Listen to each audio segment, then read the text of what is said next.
Haleluya, pujilah Tuhan, hai jiwaku.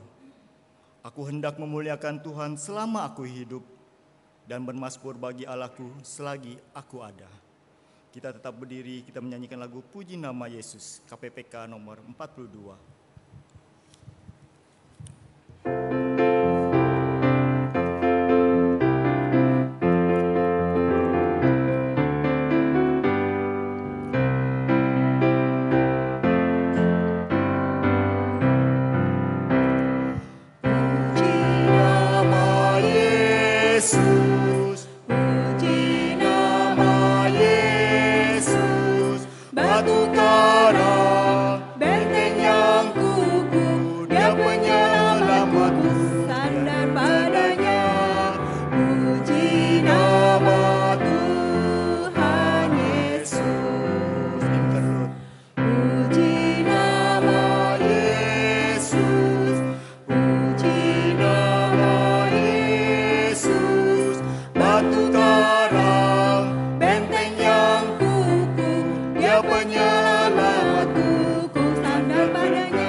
Mari kita berdoa.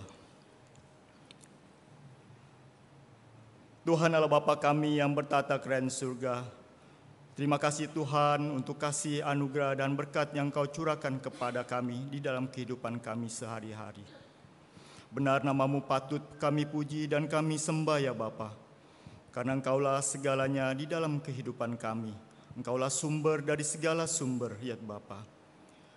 Kesetiaan-Mu, penyertaan-Mu, bahkan pertolongan-Mu yang selalu tepat pada waktunya menolong kami di dalam kehidupan kami. Kami bangga punya Bapa yang seperti Engkau, karena Engkau Allah Immanuel yang selalu menyertai keadaan kami, apapun yang terjadi dalam kehidupan kami sehari-hari. Pada hari ini ya Tuhan, kami bersama-sama saudari-saudari seiman untuk berkumpul beribadah kepadamu, untuk memuji Engkau, mendengarkan firman-Mu dan membaca firman-Mu, bahkan berdoa kepadamu ya Bapa. Kiranya Engkau pimpin ibadah kami ya Bapa, dari awal sampai dengan akhirnya. Biarlah segala puji, hormat, dan kuasa hanya kepadamu saja. Di dalam nama Tuhan Yesus Kristus yang hidup, kami telah berdoa. Amin.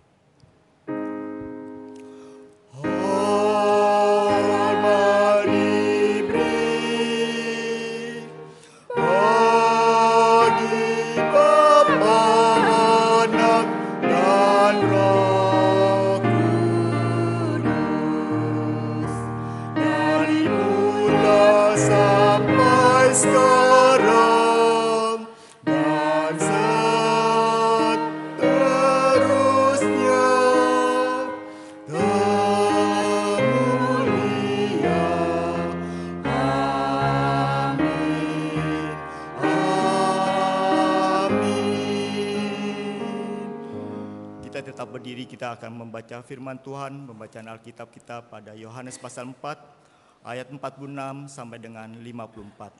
Saya akan membacakan ayat yang genap, saudara-saudari ayat yang ganjil.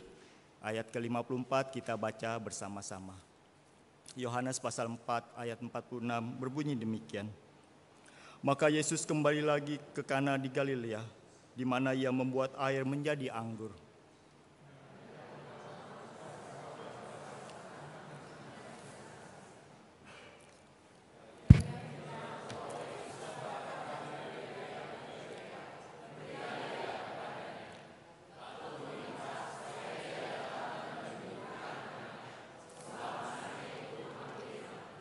Maka kata Yesus kepadanya, jika kamu tidak melihat tanda dan mujizat, kamu tidak percaya.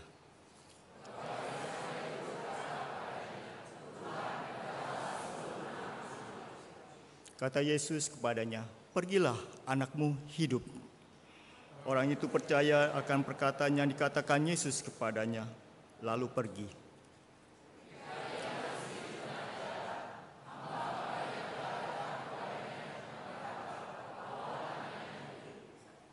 Ia bertanya kepada mereka, pukul berapa anak itu mulai sembuh? Jawab mereka, kemarin siang pukul 1 demamnya hilang. Yaitu bahwa saat itulah Yesus berkata padanya, anakmu hidup. Lalu ia pun percaya, ia dan seluruh keluarganya bersama-sama. Dan itulah tanda kedua yang dibuat Yesus ketika ia pulang dari Yudea ke Galilea. Saudara-saudari, silakan duduk.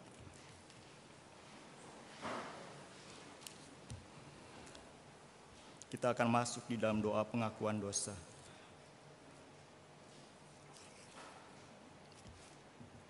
Firman Tuhan dalam doa pengakuan dosa diambil dari Yoel pasal 2 ayat 12 sampai dengan 13 berbunyi demikian. Tetapi sekarang juga demikianlah firman Tuhan, berbaliklah kepadaku dengan segenap hatimu, dengan berpuasa, dengan menangis dan dengan mengadu.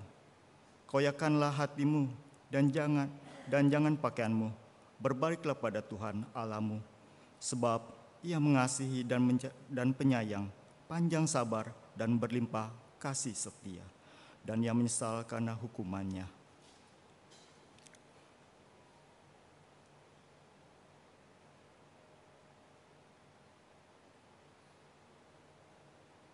Tuhan Allah Bapa kami yang bertata di surga, kami bersyukur ya Tuhan, Kau izinkan kami bersama-sama untuk mengakui akan dosa segala yang telah kami perbuat, baik sengaja ataupun tidak sengaja. Tuhan, ampunilah kami, biarlah Tuhan saja yang mengampuni segalanya. Terima kasih Tuhan. Di dalam nama Tuhan Yesus Kristus yang hidup, kami telah berdoa. Amin. Sebagai respon doa pengakuan dosa kita menyanyikan lagu Ada Suatu Bukit Nan Jauh, KPPK 167.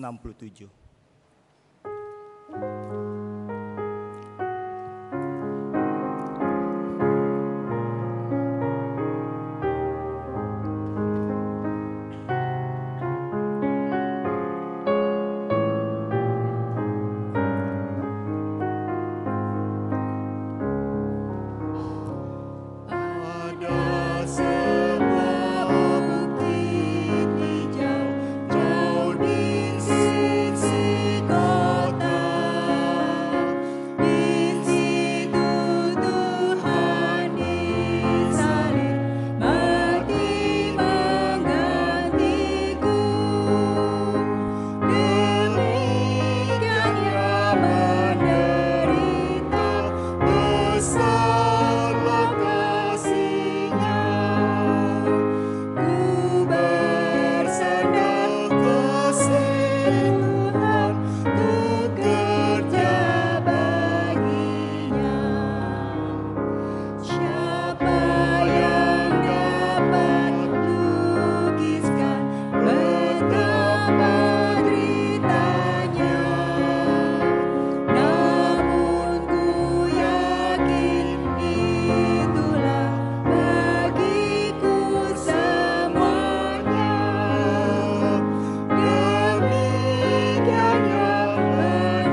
paduan suara Sekolah Pelita akan memberikan kesaksian dengan puji-pujian.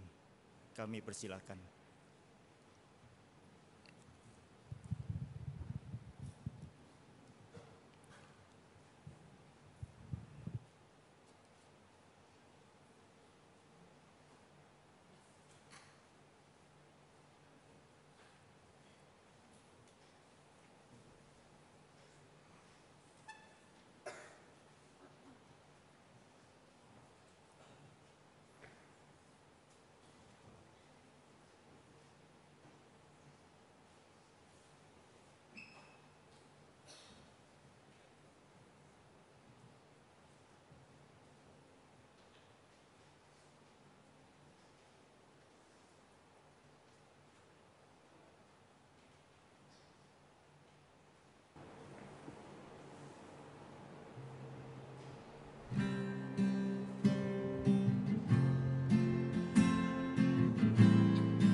Kita akan mendengarkan firman Tuhan yang disampaikan oleh Guru Injil Ibu Yemima Ayu Angela.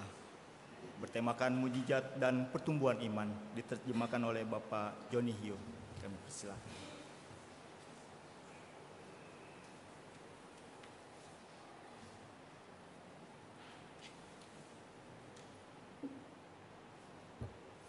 Shalom Bapak Ibu Saudara-saudari yang dikasihi Tuhan. 亲爱的弟兄姐妹们，平安。 Oke, saya atur posisi dulu biar Bapak Ibu Saudara, sebelum kita mendengarkan firman Tuhan, mari kita bersatu dalam doa. 我们低头祷告。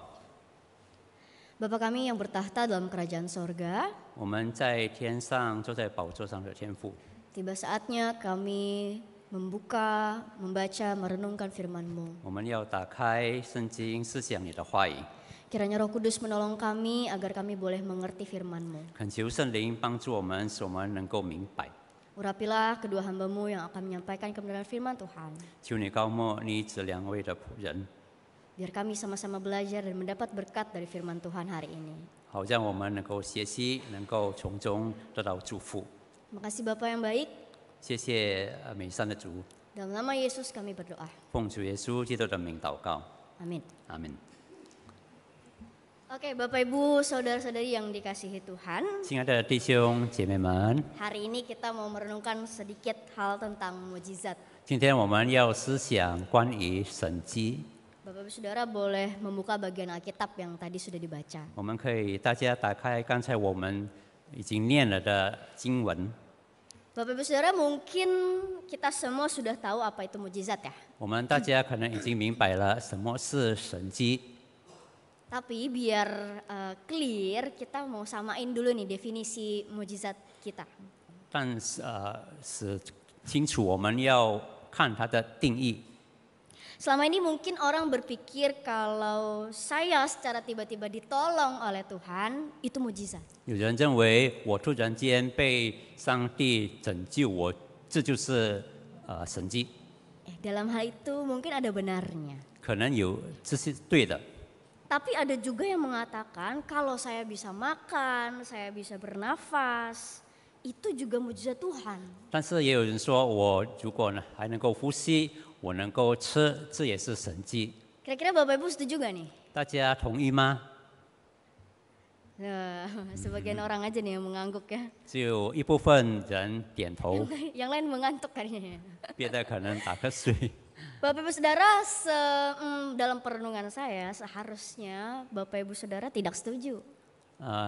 我们想的时候，我想大家可能不赞成。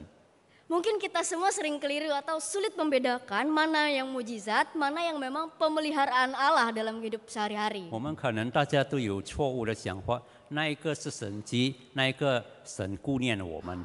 Nah, supaya kita punya gambaran, saya ada satu video yang semoga ini bisa menjadi penggambaran yang cukup jelas buat kita. 我有一个视频给大家看，但愿能够大家更清楚。 Boleh di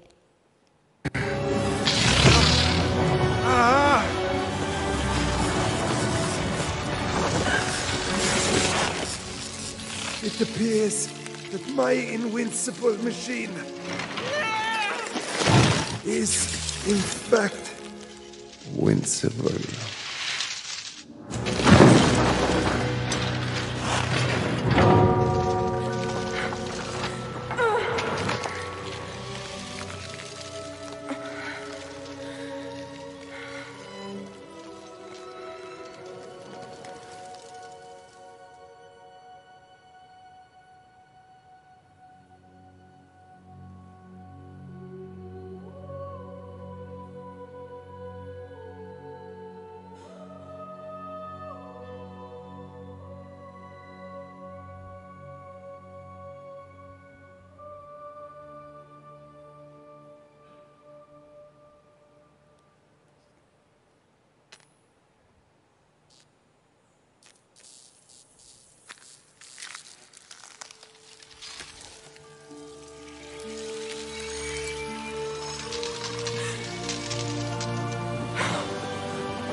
Ya, sampai di sana videonya. Bapak Ibu Saudara kira-kira nangkep gak gambaran yang saya maksud? 大家能够从这里看到什么吗？ Dalam video itu kan kelihatan katakanlah dunia itu mau jadi batu semua nih kan. 在这个片段描述，这个世界全部都要变成石头。 Nah ada satu perempuan itu namanya Elis. Elis itu berusaha untuk dia pegang bola untuk dibawa ke tempatnya supaya dunianya itu nggak jadi batu semua gitu. 有一个女孩子叫做爱丽丝，她拿着一个球要放到那边，好让这个世界不成为是。 Tapi dia nggak bisa tepat waktu sampai akhirnya ya udah semuanya jadi batu gitu. 但是她不能准时到达，所以一切都变成石。 Saat semuanya udah jadi batu, bahkan di titik terakhir itu ya udah rasanya udah kayak nggak ada harapan lagi gitu. 看来已经绝望了。 Tapi secara tiba-tiba atau katakanlah secara ajaib, tiba-tiba ada seperti listrik ya, kekuatan listrik itu yang tiba-tiba muncul gitu. 但是突然间有好像一个电流出现， Kira-kira mujizat gambarannya seperti itu. 所以神迹就好像这样。 Peristiwa kalau meminjam istilahnya dari John MacArthur, 这就我们要从 John MacArthur 的话来说， mujizat itu peristiwa supranatural yang melawan hukum alam dan tidak bisa dijelaskan secara manusiawi. 神迹是违背自然力，而且不能用人的理性来解释的超自然现象。 Jadi di video tadi dikasih lihat tuh bagaimana ketika udah kayaknya nggak ada harapan lagi, udah stuck semua jadi batu, secara supranatural, secara ajaib ada yang terjadi dan itu membalikan keadaan. 所以我们刚看见的视频就是全部都变成石块了，没有希望了。突然间，奇妙的事发生了。 Dan kalau dipikir-pikir, ya pasti kita akan berkata kok bisa. 解决我们说，哎，怎么能够呢？ Jadi mujizat itu biasanya memang terjadi dalam kondisi yang menurut manusia udah nggak mungkin lagi nih. 所以神迹发生是当人想到不可能的事。 Dan hari ini kita mau melihat salah satunya mujizat terjadi dalam kehidupan seorang pegawai istana. 那这个神迹也发生在一个大臣的身上。 Tadi kita semua sudah sama-sama membaca dari Yohanes 4 ayat 46 sampai 54. 刚才我们已经念了从约翰福音第4章第46节到54节。 Kita diceritakan tentang satu tokoh yaitu seorang ayah yang adalah pegawai istana dari kota Kapernaum. 这个故事呢，说有一个大臣是从加百农来的。 Nah, Bapak Ibu Saudara, pegawai istana dalam terjemahan lain juga bisa dibilang dituliskan ya royal official atau nobleman. Intinya dia itu seorang pejabat lah ya. 这个大臣呢是皇家官员，也是一个贵族，可以说是一个官。 Dan Alkitab mencatat anaknya sedang sakit. 圣经记载他的孩子正在犯病。 Sebagai seorang pegawai istana, dia ini bukan dari kalangan sembarangan, Bapak Ibu. 身为一个大臣，他不是普通人。 Kalau anaknya sakit, pasti dia punya cukup uang untuk membayar tabib sehingga bisa menyembuhkan anaknya. 如果他的孩子生病了，他有足够的钱来请医生看病。 Kemungkinan dia telah berusaha, berupaya supaya siapa nih tabib yang bisa menyembuhkan anaknya. 大有可能他已经找尽了医生能够来医治他孩子的病， Tetapi hasilnya nihil, Bapak Ibu. 但是都是零。 Tidak ada satu tabib pun yang bisa menyembuhkan anaknya ini. Dan Alkitab mengatakan anaknya itu udah hampir mati. 没有一个医生能够治好他孩子的病。圣经记载他的孩子已经奄奄一息了。 Artinya kita sedang ditunjukkan sebuah kondisi di mana ayah ini mungkin dia udah hopeless. 我们看见他的父亲已经绝望了。 Mungkin dia berpikir, wah udah nggak ada jalan keluar lagi buat anaknya. 他想可能没有出路了。 Tetapi menarik ketika mendengar berita bahwa Yesus ada di Galilea, 但是很有 dia 意 pun 思。 mendatangi Yesus. 但是很有意思的是，当他听到耶稣来到加利利，他就要去见耶稣。 Nah, Bapak Ibu Saudara perlu diketahui sebelumnya, kalau ketika dia mau datang kepada Tuhan Yesus itu, sebelumnya dia nggak pernah dengar bahwa Yesus itu pernah menyembuhkan orang sakit. 其实当他要来见耶稣的时候，他没有听说过耶稣治好某一个病人。 Yang pernah dia dengar, yang dia tahu adalah Yesus pernah melakukan hal menakjubkan di sebuah kota bernama Kana. 他曾经听到的是，耶稣曾经在一个城市叫做迦拿做了惊人的事， Yaitu Tuhan Yesus membuat air menjadi anggur. 就是耶稣从水变成酒。 Berita itu kemudian tersebar dan setelah melakukan mukjizat itu Tuhan Yesus pergi ke Kapernaum. 这个消息传遍了全地，然后耶稣就到加百农。 Kemungkinan ketika itulah si pegawai istana ini mendengar bahwa Yesus dapat melakukan mukjizat. 可能这个官员听到了耶稣也能够做行神迹， Hal itu menyalakan harapan dalam hatinya, Bapak Ibu. 他的希望就在点燃了。 Sekalipun yang dia tahu bukan orang ini bisa menyembuhkan orang sakit. 虽然他没有听说过这个人能够医病， Tapi dia bisa melakukan mukjizat. 但是他能够行神迹。 Mungkin orang ini punya cara untuk menyembuhkan anakku. 他可能有方法医好我的孩子。 Mungkin Yesus itu punya ramuan khusus yang berkhasiat untuk menyembuhkan anakku. 耶稣可能有特殊的药方，能够医治我的孩子。 Mungkin mukjizatnya itu bisa menolong apapun itu, pokoknya yang penting aku mau bawa Yesus ke rumahku. 无论是什么方法，我要来见耶稣。 Tetapi Bapak Ibu Saudara tahukah, perjalanan dari Kana ke Kapernaum itu tidaklah dekat. 但是弟兄姐妹们知道吗？从迦拿到加百农距离不近， Jauhnya puluhan kilometer. 有几十公里。 Kalau di sini kelihatan ya? Iya, dari Kana ke Kapernaum. Jarak tempuh sepanjang itu mungkin bisa memakan waktu 1 hari, bahkan 1 hari perjalanan bahkan lebih. 要花一整天的时间走路，或者是超过一天。 Tapi hal itu tidak mengurungkan niatnya untuk datang kepada Yesus. 但是他仍然决心来见耶稣， Karena dia berharap anaknya sembuh kan? 因为他多么盼望他的孩子能够好。 Maka hal pertama yang dilakukan ketika bertemu Yesus, dia memohon agar Yesus datang ke rumahnya. 第一件事，他碰见耶稣，他就求耶稣到他的家。 Memang sih dalam perikop ini kita nggak dikasih tahu seperti apa dia menyampaikan maksudnya itu.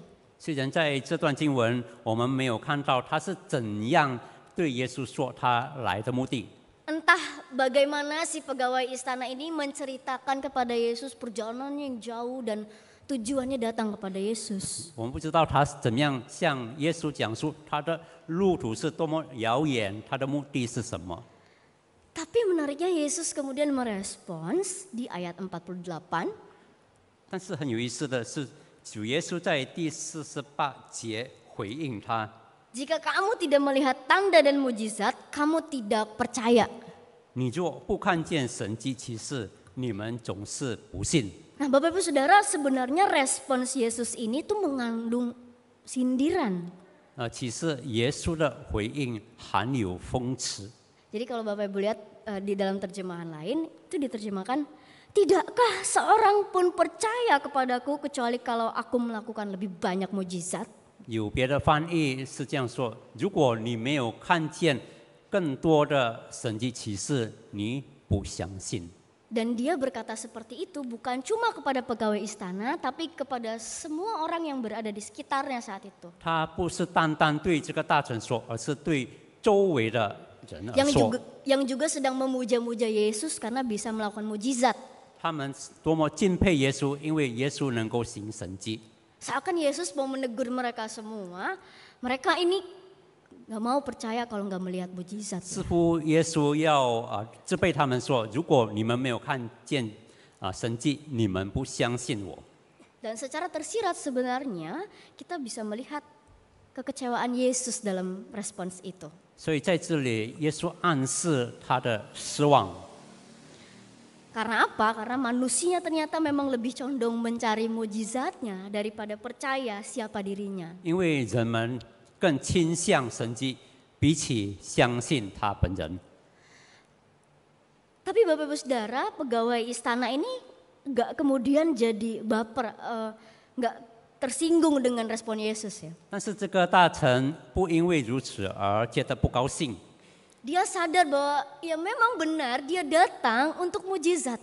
他醒悟到他来是为了神迹， Tetapi dia juga menunjukkan hal yang lebih dari itu. 但是他做了比这个更大的事。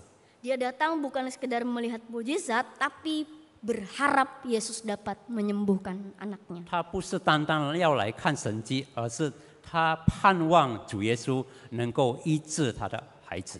Dan di ayat 49 Bapak Ibu, kalau Bapak Ibu bisa perhatikan, 在第49节， untuk kedua kalinya pegawai istana ini memohon kepada Yesus. 第二次这个大臣说：“求主， Permohonannya, Tuhan datanglah sebelum anakku mati.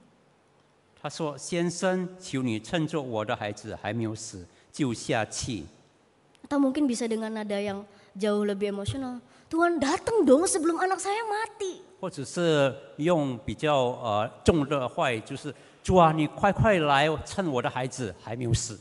Tapi dari respons ini ada dua hal yang bisa kita renungkan, yang bisa kita lihat. 但从这里我们能够思想两件事。 Sebenarnya dia ini percaya bahwa Yesus itu punya kuasa untuk menyembuhkan anaknya. 其实他相信主耶稣有权柄、能力，能医好他的孩子。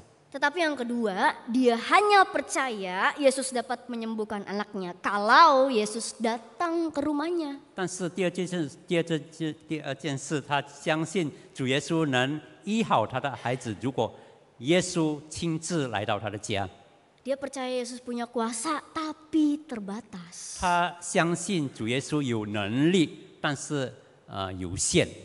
Ya mungkin dia mengharapkan kalau Yesus datang ada sentuhan fisik yang dilakukan. 可能他盼望耶稣来有肉身的触摸。 Tapi Bapak Ibu Saudara, tadi respons Yesus bagaimana? 但是耶稣的回应怎么样呢？ Yesus tidak mengabulkan permintaannya. 耶稣没有回答他的话。 Alih-alih bergegas mengunjungi anak pegawai istana yang sedang sakit, sedang sekarat ini, 不但没有立刻一起要去他的家， Yesus malah berkata dalam ayat 50, "Pergilah, anakmu hidup." 耶稣反而说：“回去吧，你的儿子活了。” Bapak Ibu Saudara, sebenarnya dalam respons ini Yesus tuh sedang menunjukkan bahwa kuasanya itu nggak dibatasi oleh ruang dan waktu. 所以耶稣的回应呢，是显示他的能力不受时间和空间的限制。 Sebenarnya Yesus lagi pengen memberitahu bahwa tidak perlu sentuhan fisik. 其实耶稣要告诉他的是，不需要肉体的接触。 Tapi mari kita coba bayangkan respons atau apa hal pertama yang muncul di kepala pegawai istana ini waktu Yesus bilang pergi. 但是我们能够想象到这个大臣脑海里的出现的是什么？当耶稣对他说：“回去吧。” Kalau kita datang kepada Yesus jauh-jauh, capek-capek, minta Yesus datang ke rumah, terus Yesus cuma bilang, "Pergi deh, anakmu udah sembuh." 就是我们从老远的地方来见耶稣，请求耶稣到我们的家医治孩子，但是耶稣只回答：“你回去吧，他已经活了。” Kira-kira apa respons Bapak Ibu Saudara? 我们的反应回应是怎么样呢？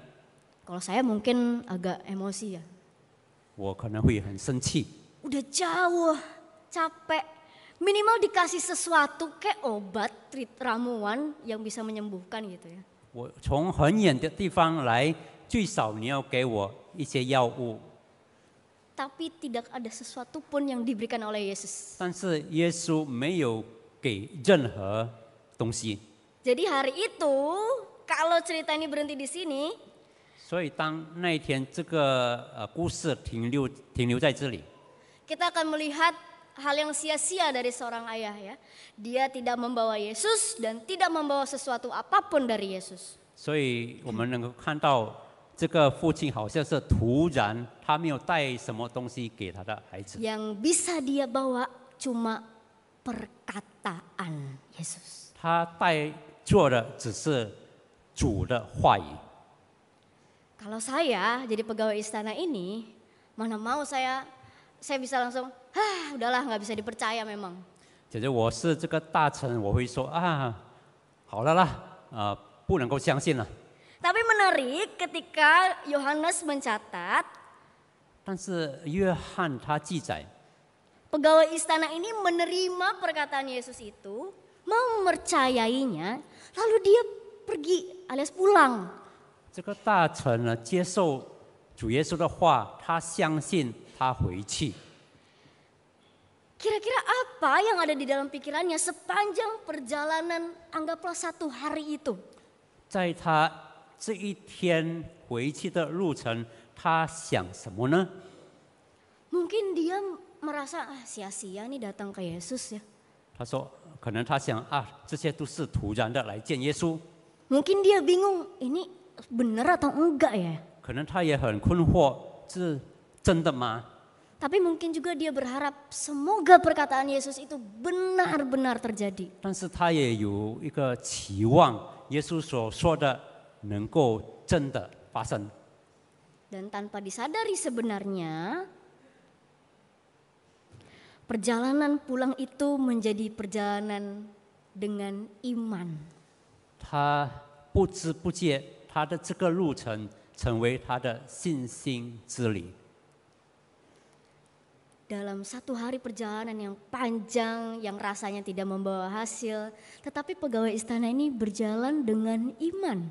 在只看来没有果效的路程，一天的路程，他用信心走。 Iman kepada perkataan yang dikatakan Yesus. 他信耶稣所说的话。 Mungkin kalau kita membaca perikop ini, kita bakal cenderung melihat, oh Yesus menyembuhkan anaknya, Cukup. kelar gitu. 如果我们读这段经文，我们的焦点可能是想到耶稣医好了这个孩子，停留在这里了。 Tetapi ada bagian yang tersembunyi, yaitu ketika pegawai istana belajar memegang teguh perkataan Yesus. 但有一个隐藏的部分，就是这个大臣学习相信主耶稣的话。 Dalam perjalanan itu dia belajar percaya sekalipun belum melihat mujizat. 在这个路程中，他学习，即使还没有看见神迹的果效。 Mungkin dapat saya katakan inilah iman yang ya sebesar biji sesawi, mungkin agak gede dikit ya.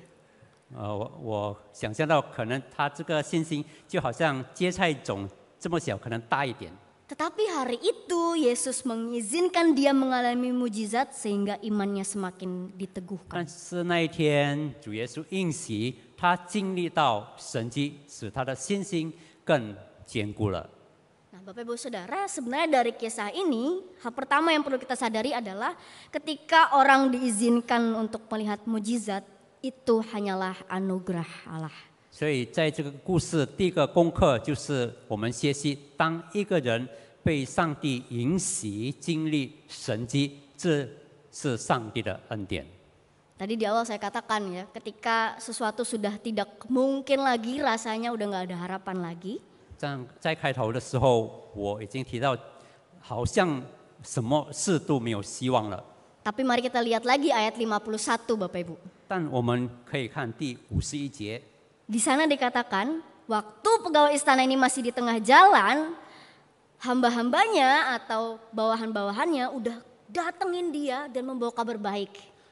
当这个大臣正在回城的时候，他的仆人迎见他说，他的儿子好了。 Dan kabar baik itu ya tidak lain dan tidak bukan anaknya sembuh, sehat. 这个好消息就是他的儿子已经好了。 Biasanya kalau kita dalam kondisi doa terkabul atau sesuatu yang kita harapkan terkabul, mungkin kita langsung senang gitu ya.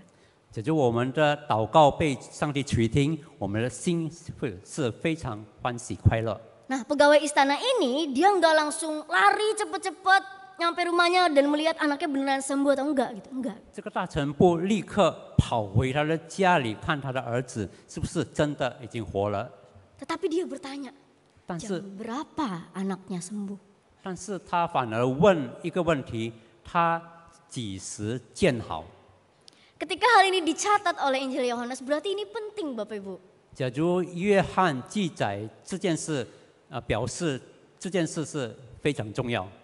Penting karena inilah yang membuat dia yakin bahwa sungguh Yesus yang menyembuhkan anaknya. 重要的是他能够确信是主耶稣医好了他的儿子。 Dan ketika dia mendengar dan melihat sendiri, 当他亲耳听了和看 mujizat yang terjadi pada anaknya itu, 这个发生在他儿子的神迹， ia mengerti bahwa Yesus bukan pribadi yang sembarangan. 他明白耶稣不是普通人。 Wow, dia dapat menyembuhkan seseorang tanpa dibatasi ruang dan waktu. 他能够医好人，不被时间和空间所限制。 Dia dapat menyembuhkan seorang anak yang jauhnya puluhan kilometer. 他能够医好在遥远几十公里的孩子， Tanpa ramuan, tanpa ritual, bahkan hanya dengan perkataan. 不必用药，不必用什么仪式，单单用他的话语。 Dan yang lebih menakjubkan adalah 更非凡的是， Yesus mau loh melakukan mujizat itu buat si pegawai istana. 耶稣愿意了，为这个大臣行神迹。 Siapa sih dia sebenarnya gitu. 他是谁呢？ Kenal juga enggak gitu. 耶稣也不认识他， Murid Yesus juga bukan. 他也不是耶稣的门徒， Tapi Yesus menyatakan mujizat dalam hidupnya. 但是耶稣在他的生命上做了神迹。 Dan itulah yang membuat dia percaya bahwa Yesus adalah Mesias. 这就致使他相信耶稣是弥赛亚。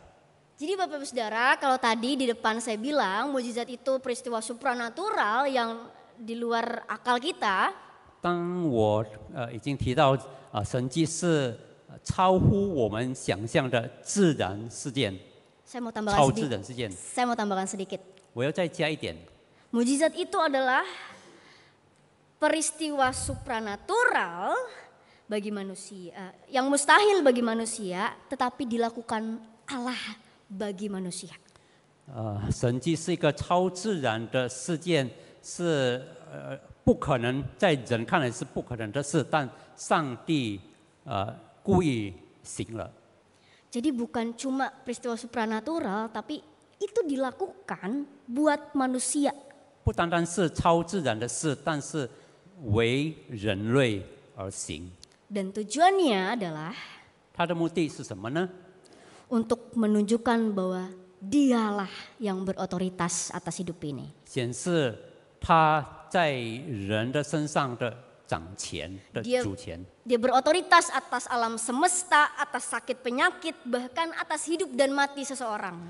他对这个宇宙、对一切疾病掌权，甚至能够定人的生死。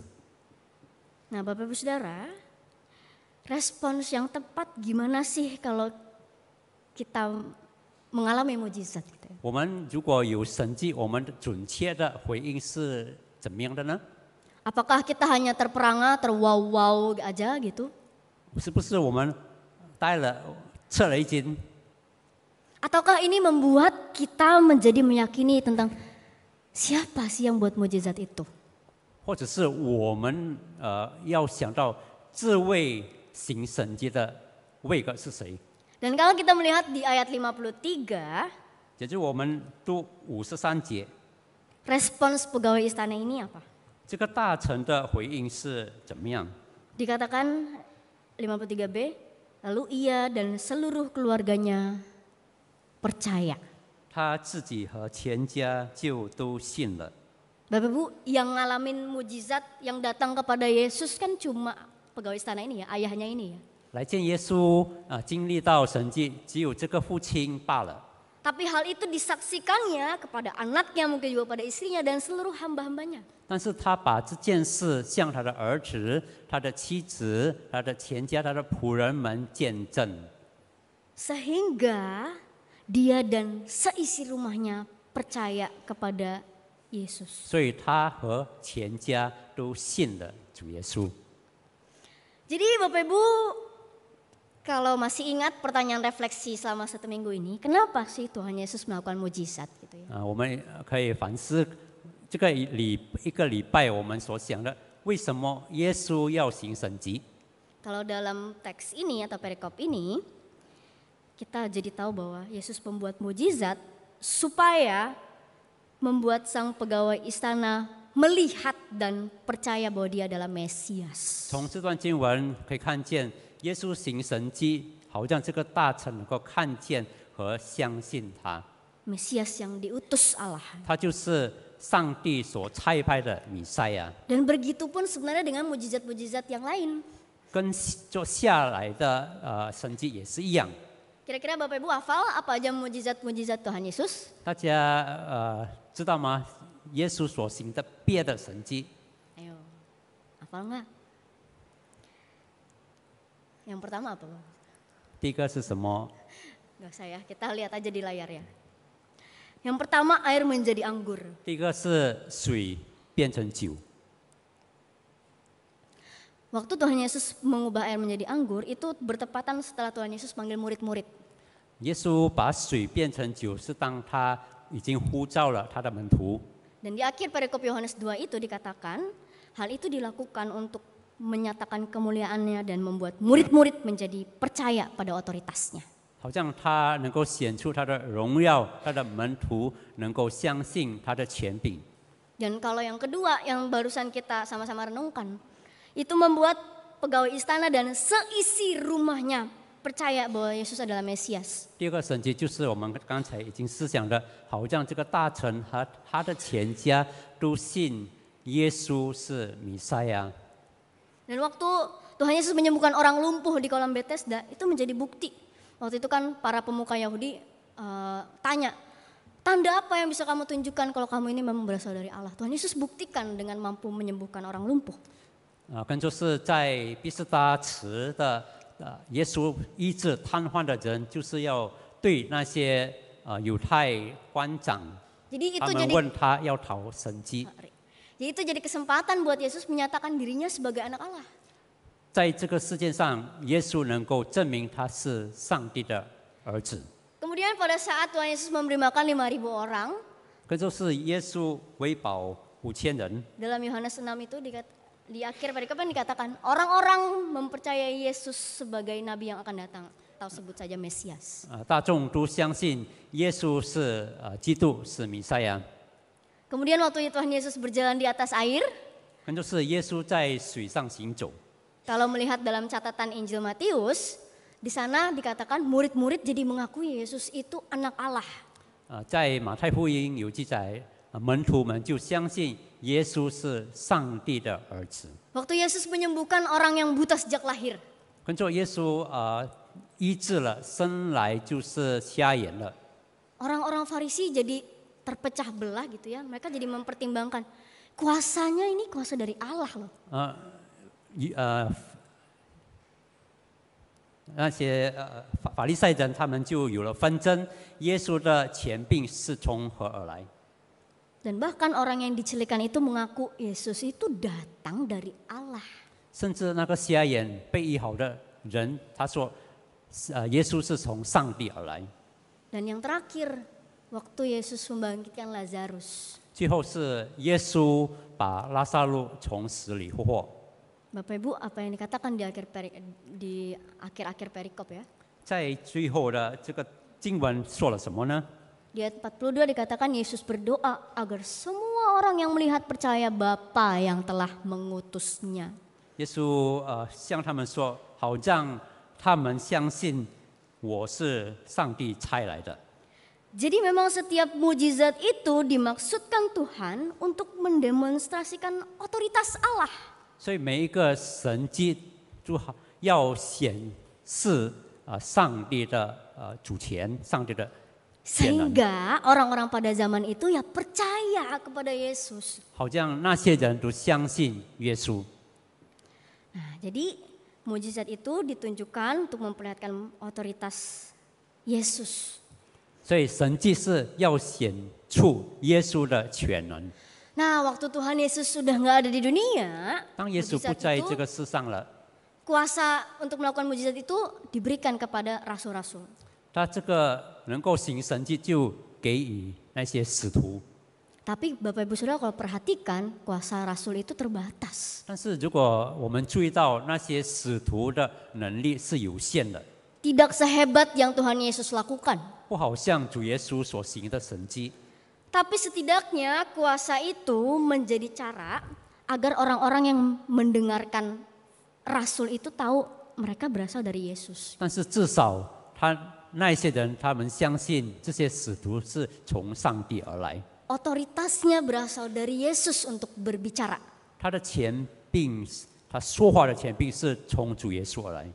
Jadi sampai di sini kita clear ya bahwa Yesus melakukan mujizat pada zaman itu, pada masanya dan pada masa rasul-rasul untuk membuat orang-orang menjadi percaya pada dirinya sebagai Mesias. 所以我们很清楚，耶稣当时他在世的时候，他行神迹，然后赋予他的门徒使徒行神迹，要让他显出他是弥赛亚。 Karena Bapak Ibu pada saat itu kan belum ada Alkitab ini ya. 因为当时还没有这本圣经， Dan pada saat itu juga masanya belum Tuhan Yesus mati, kemudian bangkit dan kemudian naik ke sorga. 主耶稣也还没有受死，埋葬升天，复活升天。 Jadi mujizat itu ya diperlukan pada saat itu. 所以神迹是在当时是需要的。 Pertanyaannya, apakah hari ini mujizat masih diperlukan? 问题是，今天神迹是不是还需要呢？ Apakah mujizat masih dinyatakan sedangkan kita sudah tidak perlu membuktikan bahwa Yesus adalah Mesias? 是不是还需要呢？因为我们已经不必证实主耶稣是弥赛亚。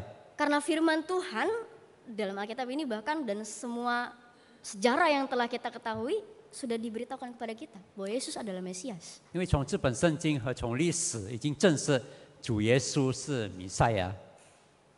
Jadi kira-kira masih perlu nggak nih mujizat? 所以大概我们还是不需要神迹呢？ Gimana Bapak Ibu? Masih perlu? 是不 Masih 是 mau 还 melihat 需要？ mujizat nggak? 还需要看神迹吗？ Masih ya, masih perlu ya. 还需要的。 Apakah mujizat masih dinyatakan hari ini? Masih. 神迹是否在现今的时代还有呢？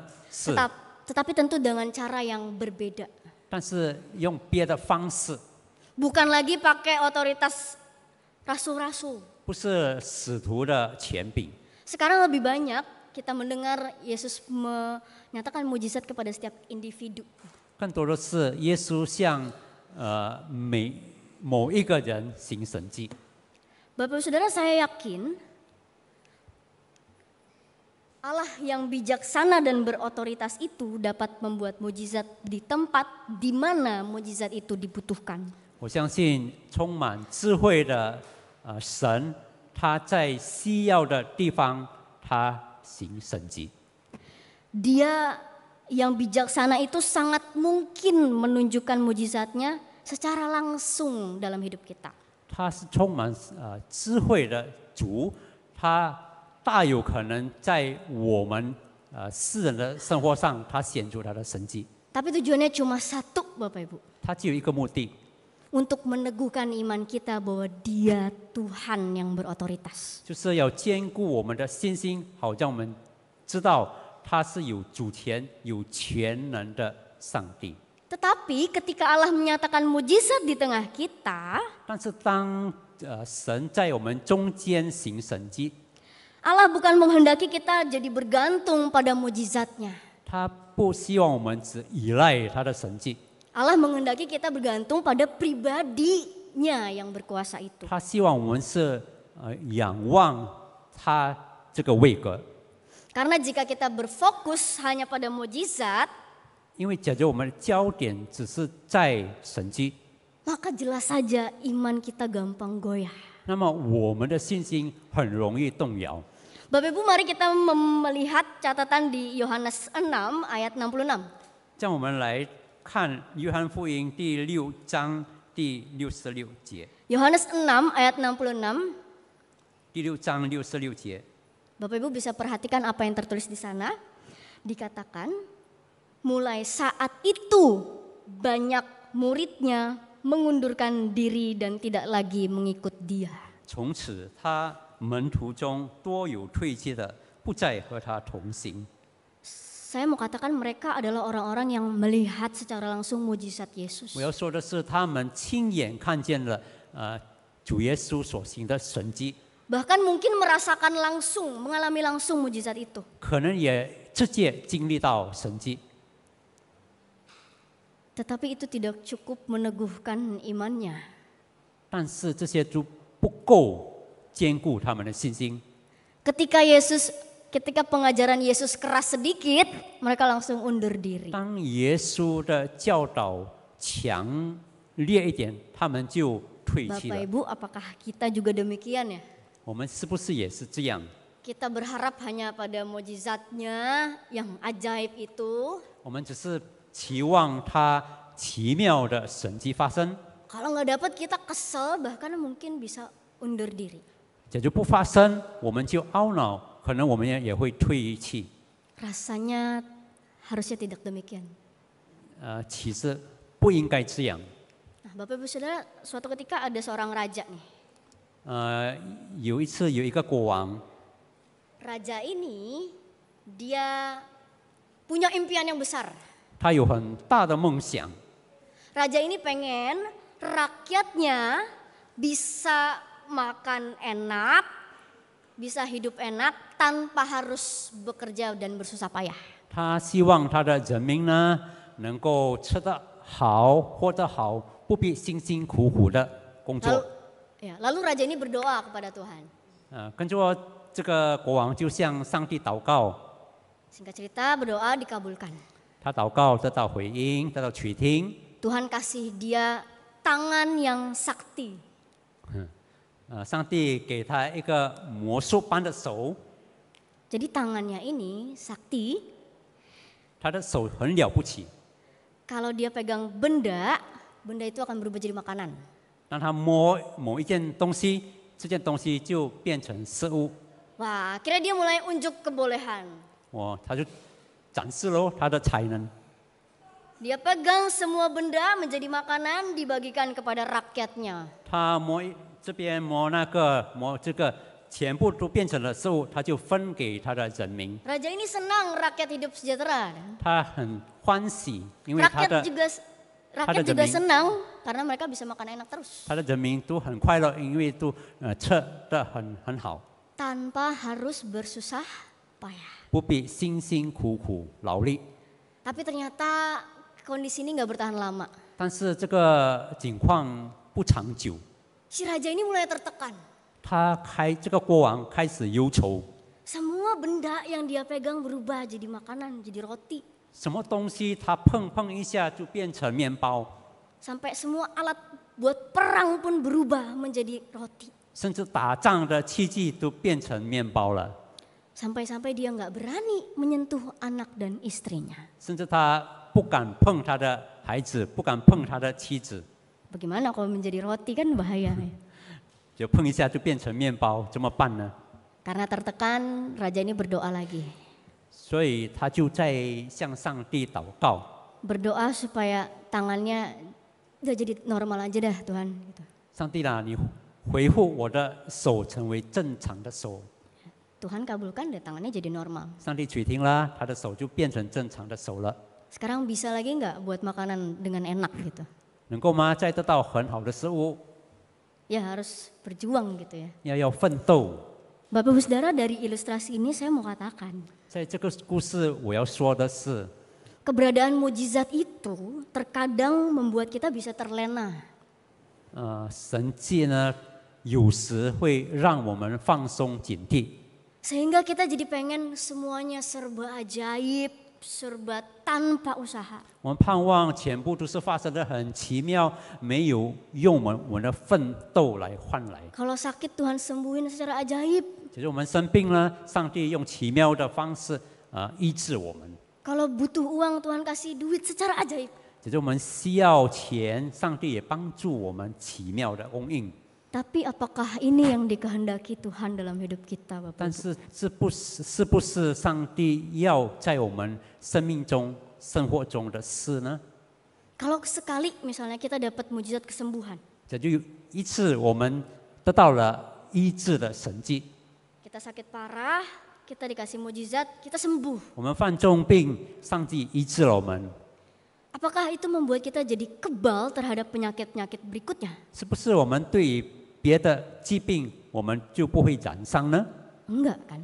不， Ketika Tuhan kasih kita mujizat satu kali, 假如上帝给我们一次一个神迹， jiwa natur manusia ini pasti akan mengharapkan yang kedua, yang ketiga, yang keempat, dan seterusnya. 我们天性呢，就是我们想要第二次、第三次、第四次。 Dan lama-kelamaan siapa yang jadi Tuhannya? 久而久之，谁是上帝呢？ Kebalik. 翻转过来了。 Dan kalau Allah misalnya tidak melakukan mujizat dalam hidup kita, 如果上帝在我们的生命中没有行神迹， apakah itu berarti Tuhan nggak bisa dipercaya? 是不是上帝不是可靠的呢？ Kalau kita nggak dapat mujizat kesembuhan, 假如我们的病不被医治， apakah itu berarti Tuhan tidak berotoritas? 是不是上帝没有钱了呢？ Rasanya tidak demikian. 当然不是。 Mujizat itu anugerah Tuhan untuk meneguhkan iman kita. 神迹是上帝给予我们的恩典，要坚固我们的信心。 Kalau Tuhan nggak kasih mujizat atau hal yang supranatural, 假如上帝没有行神迹或者是超自然的事， ingat Tuhan masih kasih berkat, masih kasih pemeliharaan yang selalu ada setiap hari. 我们要醒悟到，上帝每一天都兼顾我们，给我们祝福。 Dan sebenarnya Bapak Ibu Saudara, tidak ada dari kita yang tidak pernah mengalami mujizat Tuhan. 其实我们每一个人没有一个未曾经历过神迹的。 Mujizat yang terutama ada pada siapa? 最大的神迹其实是什么呢？ Pada Yesus Kristus 就是 dalam inkarnasinya. 就是在于耶稣道成肉身。 Ketika Allah dengan cara yang supranatural, yang mustahil datang ke dunia untuk menyelamatkan kita. 当神用他超自然的和人们不能够想象的方法来到世间， Bahkan mujizatnya juga dinyatakan ketika dia bangkit. 甚至他的神迹也发生当他复活。 Secara supranatural dengan cara yang di otak kita nggak masuk akal. 超自然，我们的理性不能够理解， Tapi dia bangkit untuk siapa? 但是他复活为了谁？ Untuk kita. 为了我们。 Dan dia naik ke sorga 然后他升天， dengan cara yang juga menurut kita mustahil orang bisa naik ke sorga. 也我们不能够想象能够升天， Tapi dia katakan itu untuk menyediakan tempat bagi kita. 但是他说他升天是为我们预备地方。 Bapak Ibu yang dikasihi Tuhan, 亲爱的弟兄姐妹们， kira-kira butuh berapa banyak mujizat lagi supaya kita bisa teguh percaya kepadanya? 需要多少神迹，好让我们相信我们的信心能够坚固呢？ Butuh berapa banyak mujizat lagi untuk memperlihatkan bahwa dia berotoritas dalam hidup kita? 需要多少神迹，好让我们能够看到他在我们的生命中掌权呢？ Dan kiranya Tuhan memberi kita iman yang sejati. 但愿主赐给我们真正的信心， Iman yang memahami bahwa Allah dalam otoritasnya mampu menolong dengan cara yang ajaib maupun tidak ajaib. 在他的主权里，上帝能够用奇妙的方法，或者是不奇妙的方法救我们。Ia mampu menolong dengan cara yang masuk akal maupun tidak masuk akal. 用合理或者是不合理的方法来拯救我们。 Demikian firman Tuhan, mari kita berdoa. 我们祷告， Bapa yang baik, kami mengucap syukur 美善的主，我们感谢主， kami boleh merenungkan firman-Mu. 我们能够思想你的话语， Biarlah Engkau terus berbicara pada setiap kami, 但愿你仍然对我们说话， menolong kami untuk memegang firman-Mu ini. 帮助我们能够持守你的话语。 Makasih Bapa, 谢谢主， dalam nama Kristus Yesus kami berdoa. 奉主耶稣基督的名祷告， Amin. 阿门。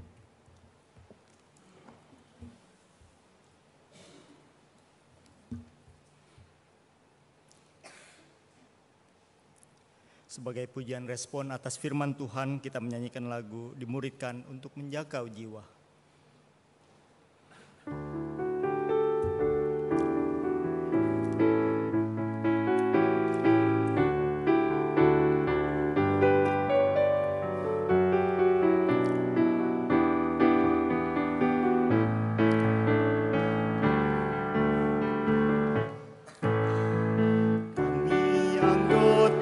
Keluarga Allah, hidup rukun saling mengasihi, berpegang pada firman Tuhan dan hidup benar. Jadi murid Kristus yang setia, agar hidup kami jadi terang, bercahaya di tengah dunia.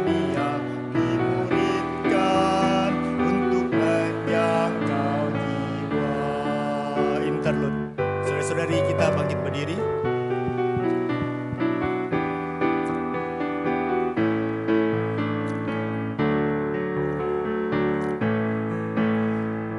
Kami anggota keluarga Allah, hidup rukun saling mengasihi, berpegang pada firman Tuhan dan hidup benar. Jadi murid Kristus yang setia, agar hidup kami jadi terang, bercahaya di tengah dunia, dimuridkan untuk menjangkau jiwa. Jadi murid Kristus, Kristus yang setia, agar hidup kami jadi terang, bercahaya di tengah dunia, dimuridkan untuk menjangkau jiwa. Kita masuk di dalam doa syafaat.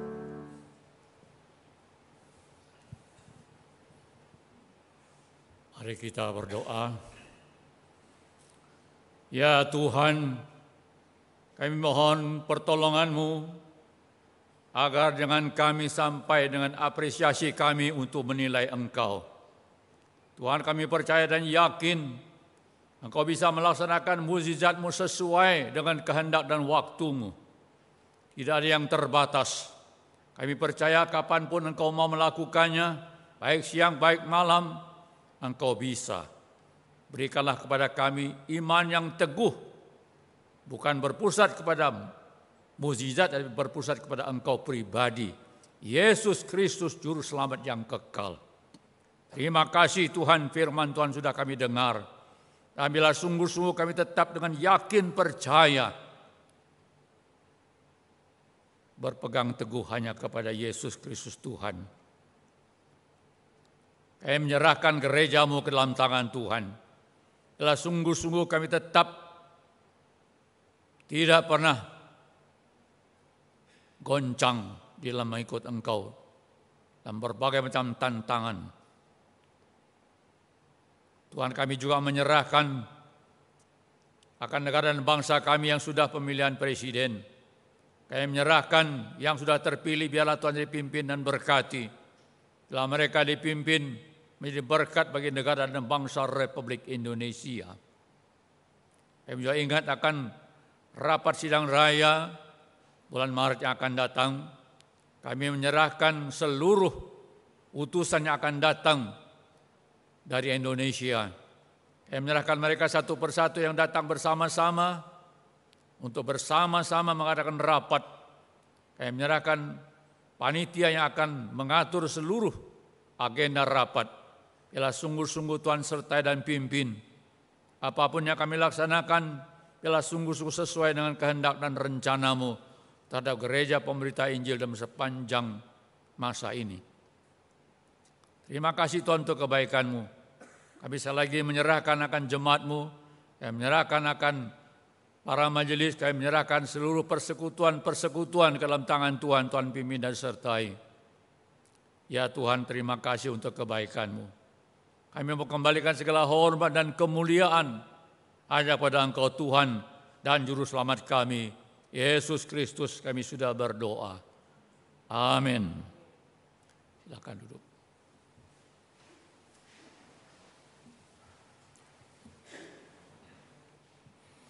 Kita akan memasuk dalam persembahan.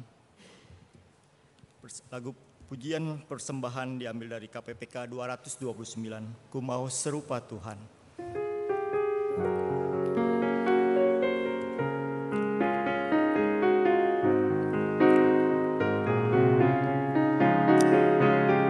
Biarlah lagu ini menjadi tekad kita. Ku mau serupa Tuhan.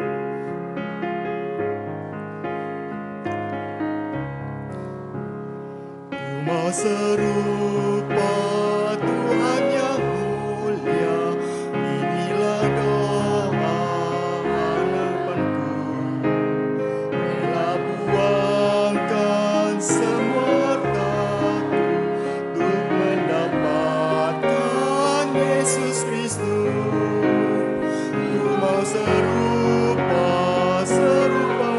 kudus Tuhan yang mulia penuh kasih, serupa manis dan kaya-Mu, serupa Engkau di hatiku. Yang pria menyanyikan, ku mau serupa Tuhan yang rahmat, lemah dan kasut penuh kasih, tolong yang lemah, hibur yang susah, dan memanggil kepada Kristus. Bersama-sama ku mau serupa Tuhan yang kudus, Tuhan yang mulia penuh kasih, serupa manis dan kaya-Mu, serupa Engkau di hatiku.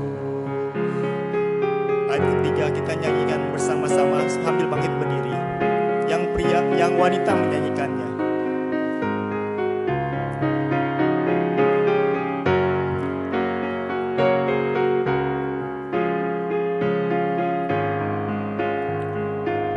Yang wanita.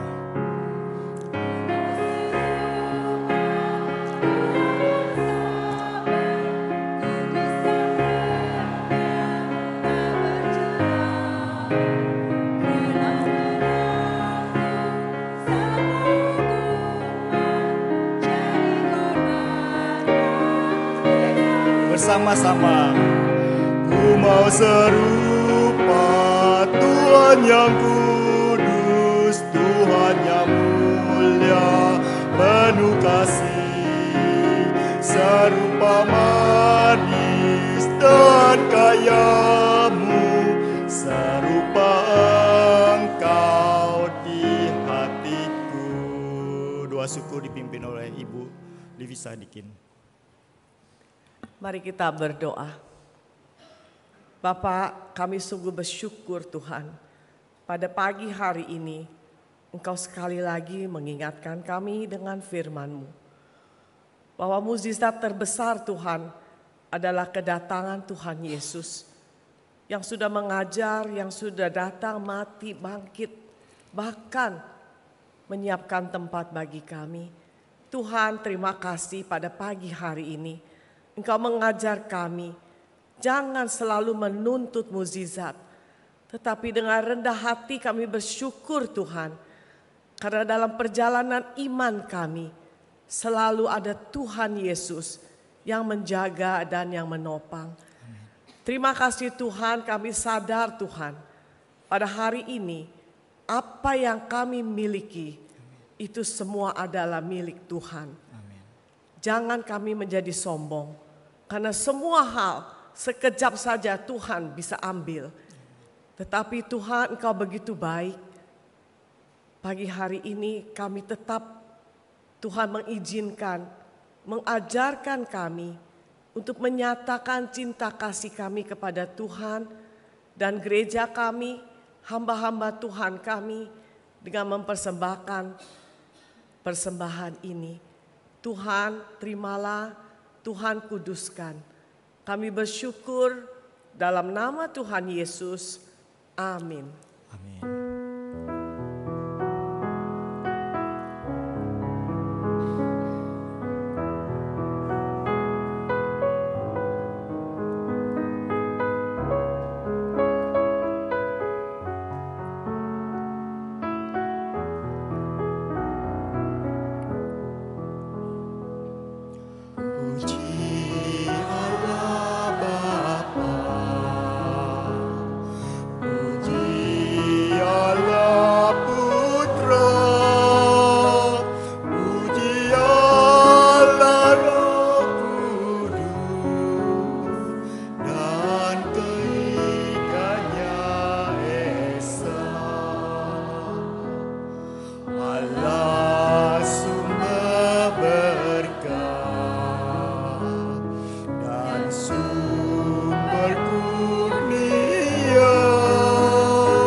Jemaat yang dikasihi oleh Tuhan, pulanglah dengan sejahtera dan terimalah berkat Tuhan. Kiranya kasih Allah yang sempurna, damai Yesus Kristus yang tidak berubah, penyertaan Roh Kudus yang terus-menerus sampai kedatangan Yesus Kristus yang kedua kali. Dalam nama Bapa, Putra, dan Roh Kudus. Amin.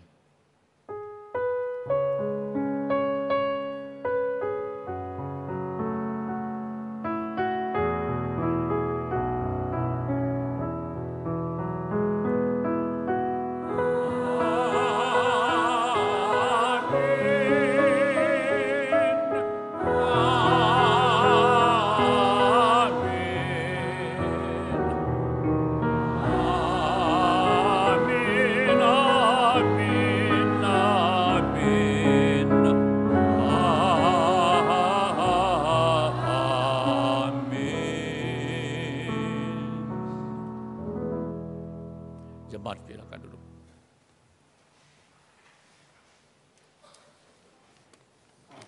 Shalom Bapak Ibu sekalian.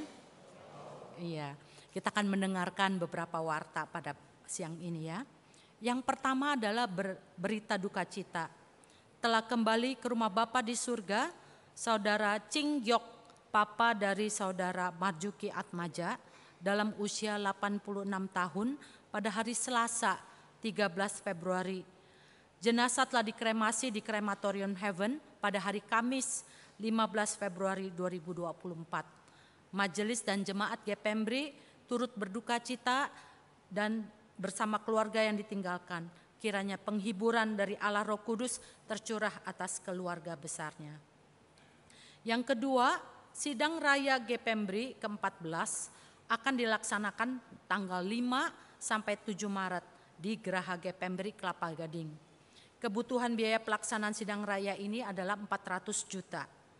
Jadi bagi jemaat yang ingin mendukung akan kebutuhan biaya tersebut bisa mentransfer ke rekening gereja di rekening yang ada di warta, di e-warta yang dikirimkan ke WA masing-masing atas nama Gereja Pemberita Injil atau memasukkan ke dalam amplop dan dimasukkan ke dalam kotak persembahan dan harap mencantumkan berita sidang raya sinode.